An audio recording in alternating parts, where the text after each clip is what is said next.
Le mouvement chrétien pour la vision céleste, soucieux de l'épanouissement de la jeunesse, organise un camp des jeunes pour la révolution spirituelle. Préparer et bâtir une vie éternellement exceptionnelle et profitable. C'est un camp interdénominationnel.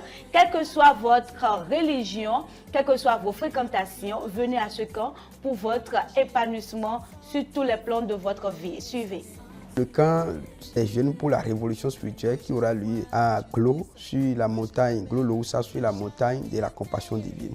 Le thème de ce camp, c'est préparer et bâtir une vie éternellement exceptionnelle et profitable. L'objectif de ce camp, c'est de révolutionner vraiment la vie spirituelle des jeunes. Parce qu'il faut comprendre qu'aujourd'hui, nous voyons que les hommes, de façon générale, ont des défis. Et de façon particulière, les jeunes ont beaucoup de défis parce que vous savez que l'étape de la jeunesse est une étape sensible. Les jeunes veulent s'auto-réaliser. C'est tout à fait normal. Mais il faut comprendre que c'est le spirituel qui commande le physique. Donc, beaucoup ne perçoivent pas cela. Et souvent, quand nous prenons les jeunes, que ce soit dans les écoles, les lycées, sur le campus, nous voyons que souvent, les jeunes sont livrés à eux-mêmes et n'ayant pas vraiment d'interlocuteurs valables pour les orienter sur la bonne voie, sont livrés à tout vent de doctrine et vont à la perdition et c'est au prix de leurs âmes. Les besoins du quotidien, les défis du quotidien amènent l'homme en général et les jeunes en particulier à ne se concentrer que sur ce qui est physique, ce qui est l'enveloppe,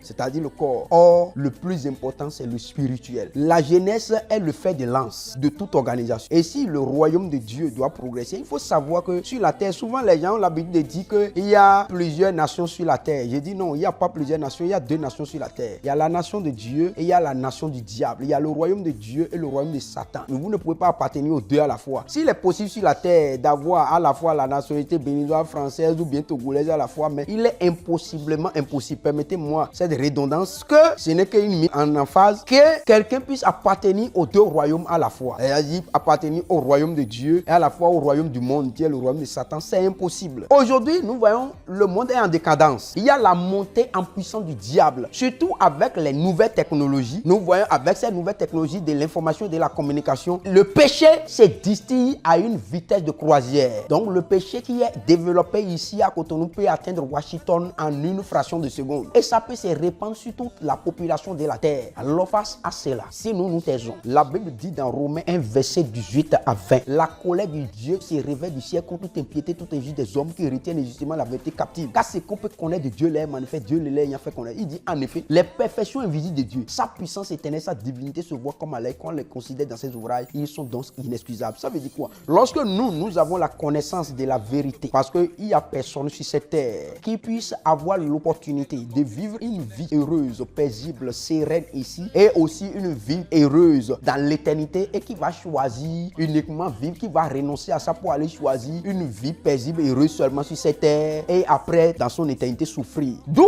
le thème éternellement exceptionnel et profitable. Une vie éternellement exceptionnelle et profitable. En réalité, quel est le problème? L'homme étant éternel, comme nous l'avons dit tout à l'heure, l'homme étant éternel, s'il avait pris conscience de sa nature éternelle, il devrait voir toutes choses dans la perspective de l'éternité. L'homme devrait mesurer toutes choses suivant les prismes de l'éternité. Mais malheureusement, quel est le problème? L'homme vit sur la terre comme si la vie s'arrête ici. C'est l'erreur. Je me rappelle quand j'étais étudiant, déjà sur les bancs, on nous a promis, j'ai été invité dans des systèmes sectaires où là-bas, on te promet le pouvoir, l'autorité, la gloire, les choses de ce moment. Mais moi, je bénis le Seigneur aujourd'hui. Et il y a beaucoup de mes camarades de classe qui ont été emballés dans ces systèmes. Et il y a des gens des camarades de classe avec qui j'avais participé à des séminaires de ces sectes-là. Mais si moi, je suis sorti de ça, c'est une grâce particulière que Dieu m'a accordée. Mais pour dire quoi? Tu ne peux sortir de ces systèmes que lorsque tu rencontres véritablement Jésus-Christ et que tu le reçois dans ta vie comme ton Seigneur sauveur personnel. C'est la seule issue. Je veux t'exhorter, toi, parents, père, mère, tuteur, n'importe qui vous êtes, pasteur, guide religieux, de quelque bord que ce soit, quelque bord, musulman, chrétien, n'importe quoi, prêtre de vaudou, n'importe qui vous êtes, exhortez. vos fils, vos fidèles, vos adeptes. Exhortez-les. Si vous les aimez vraiment, c'est pour les bien. Ce n'est pas pour les enrôler dans une religion. Non. Pourquoi alors ne pas dépenser peut-être 5 000, peut-être 10 000 seulement pour assurer les transports, les déplacements, peut-être 20 000 s'ils ont quitté loin, peut-être le nord pour venir. C'est tout. Arriver dans ce camp, qu'ils viennent avec les matériels de couchage et qu'ils aient le transport, c'est tout. Le reste, que ce soit la restauration, l'hébergement, le Seigneur a déjà pris toutes les dispositions pour que ces différents aspects soient pris en charge. Et je vous garantis, il y a une équipe de serviteurs de Dieu engagés, zélés, consacrés, qui sont là pour la sécurité de ces enfants, pour s'assurer que ce camp sera un camp de sainteté. C'est pourquoi la zone des filles, des jeunes filles est à part, la zone des jeunes garçons est à part, et il y a des gens, des aînés qui sont là pour surveiller, pour ne permettre à ce que les garçons n'aillent pas vers les filles et que les filles n'aillent pas vers les garçons. Cet événement a lieu du 29 juillet au 3 août 2024. Mais l'arrivée, c'est prévu pour le 28 au soir. Parce que les activités vont démarrer effectivement le lundi à 7h. Ce